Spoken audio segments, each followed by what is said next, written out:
Terkait dengan Gunung Emas, menurut saya ini adalah satu dari dua tanda kecil yang belum terjadi. Dua dari tanda kecil yang belum terjadi, yaitu munculnya Gunung Emas dan Imam Mahdi. Nah, Gunung Emas ini betul-betul Gunung Emas. Imam Bukhari dan Imam Muslim pernah mengomentari dalam syarah Sahih Muslim, itu diungkapkan oleh Syekh An-Nawawi bahwa betul-betul emasnya ini ada tertutup di bawah Sungai Efrat. Satelit Amerika menyaksikan bahwa itu ada memang. Nah, akan terjadi kekeringan nanti di Sungai Efrat, yang akibatnya dasar Sungai Efrat itu belah. Ketika dasar Sungai Efrat itu belah karena kekeringan yang panjang nanti 3 tahun musim kemarau, dan ini akan dialami Imam Mahdi muncul setelah kita mengalami kekeringan panjang. Adzabahullahu khassa wal ammah. Apabila mereka membiarkan kemaksiatan itu terjadi, padahal mereka mampu mencegahnya, Allah akan menyiksa mereka yang berbuat maksiat dan mereka yang membiarkan kemaksiatan itu terjadi.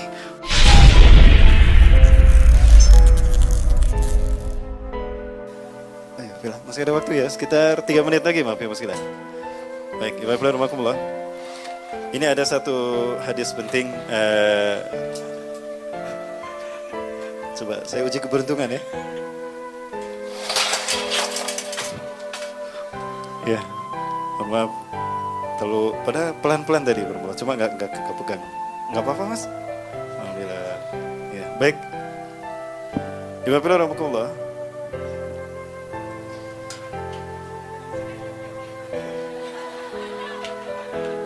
Masih ada itu.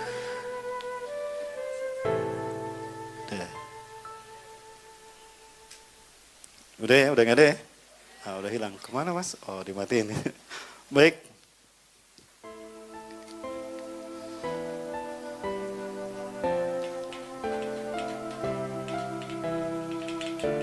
Ini Allah dan ini hamba.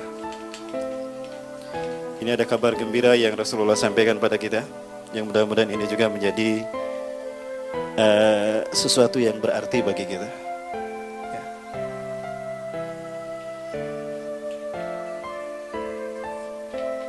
Suatu hari Muaz bin Jabal dibonceng sama Rasulullah SAW. Kuntu fi dhatbi ma Rasulullah SAW khalfa Rasulullah SAW fi yaumin data yaumin. Suatu hari aku dibonceng oleh Rasulullah. Rasulullah berada di depan, Muaz bin Jabal di belakang. Ya Muaz, atadri ma haqqullahi 'alal ibad wa ma haqqul ibadi 'ala Allah.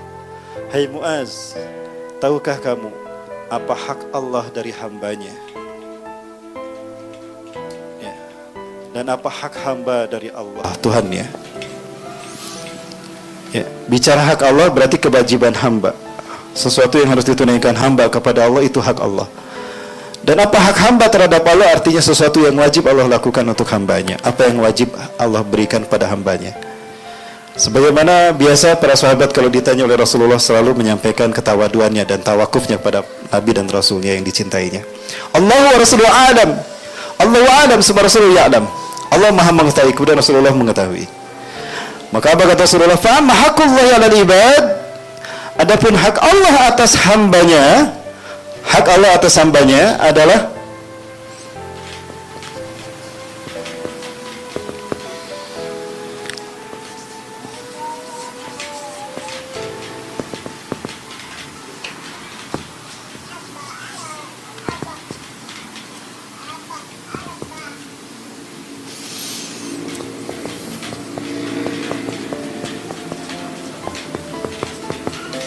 ayyabuduhu wa la yusriku bihi syai'a. Hak Allah terhadap hambanya adalah hamba tadi tidak mempersekutukan Allah sedikit pun. Itu hak Allah terhadap hambanya. Artinya kewajiban hamba kepada Allah. Ya. Wa amma haqqul ibadi 'ala Allah, adapun hak hamba terhadap Allah atau kewajiban Allah kepada hambanya adalah alla yu'adzibahu ma la yusriku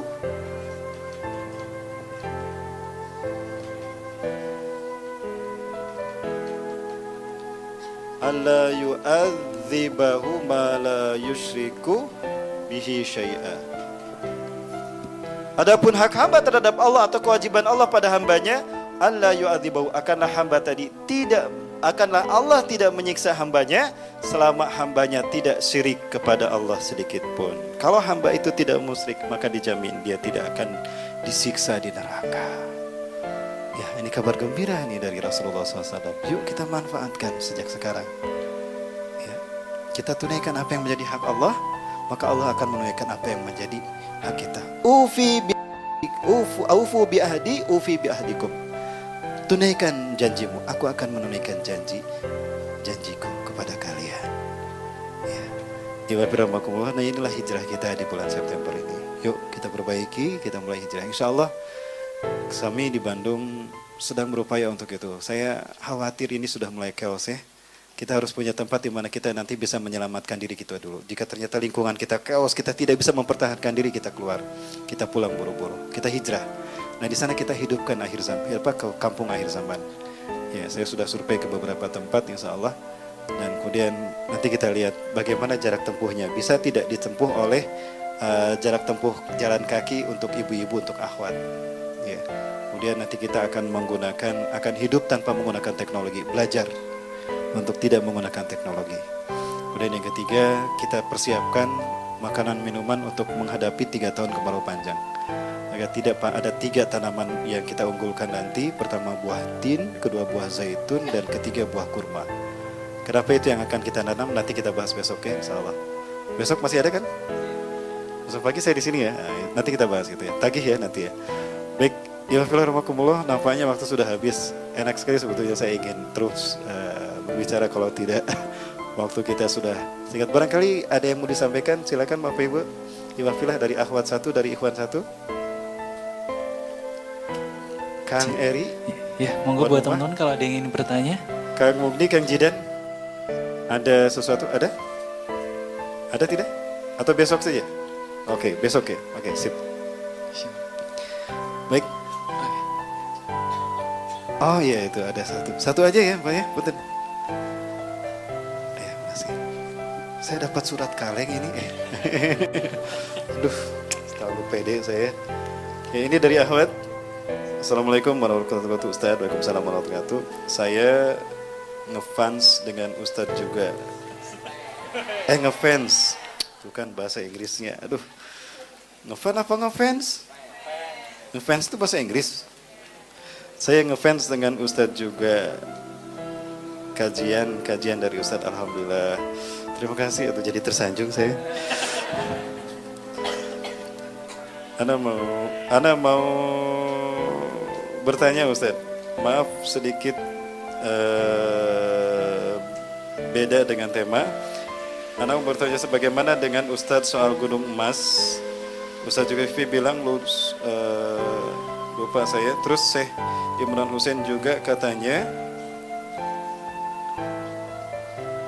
Pertanyaan saya, bagaimana menurut Ustadz sendiri soal Gunung Emas? Apakah memang wujud gunung besar emas itu atau gimana Ustadz? Barakallahu fiik. Allah yubarik fikum.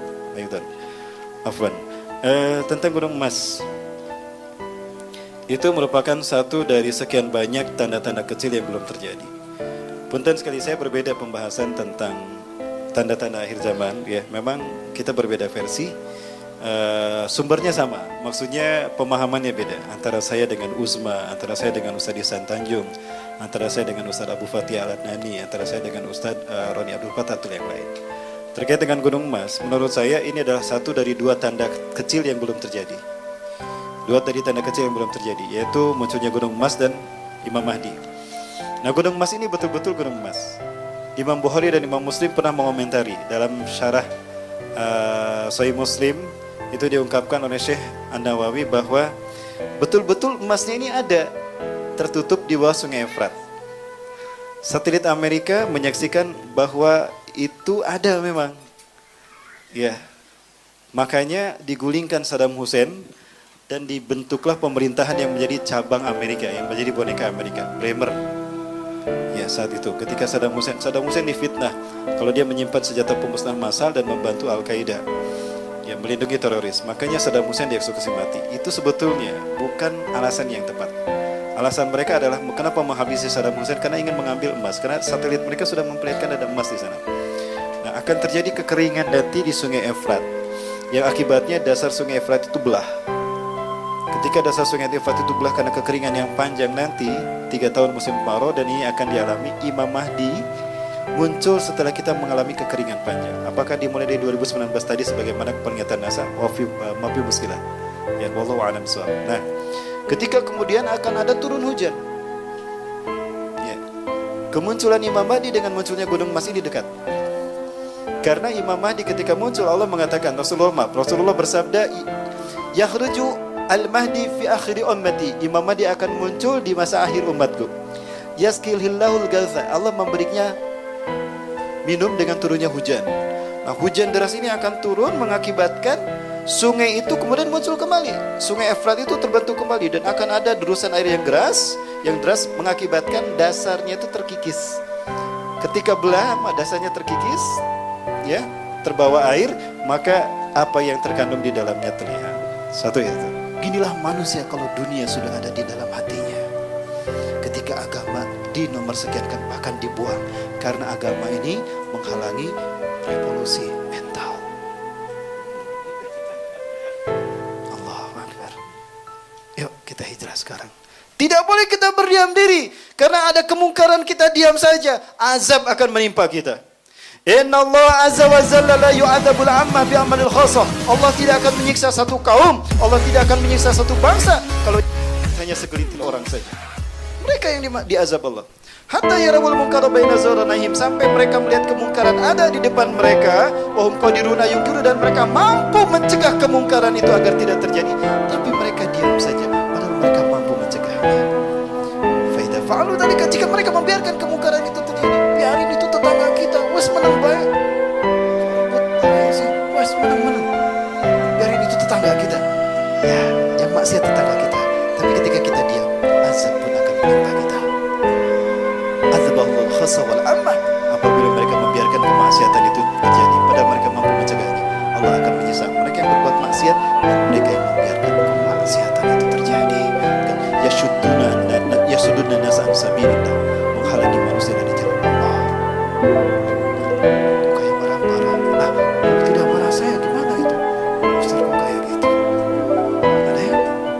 Ada kan yang bilang kayak gitu ya? Iya. Diam ketika kemungkaran terjadi, diam ketika kebenaran dihinakan, itu setan bisu.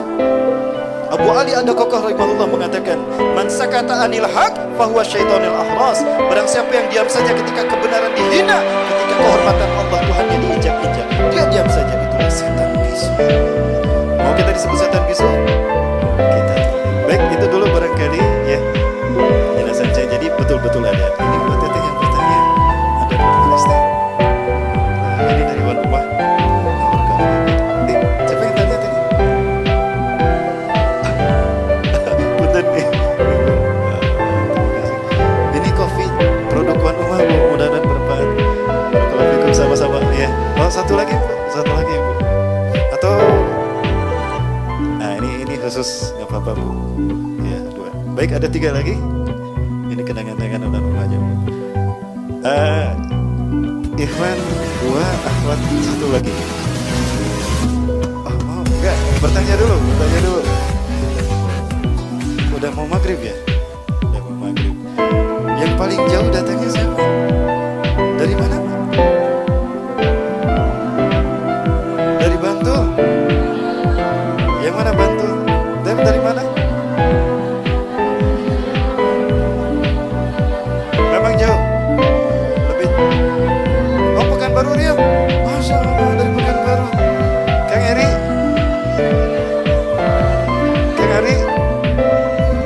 Oh, kuliah di sini. Ya. Bantul juga jauh. Oke, yang datang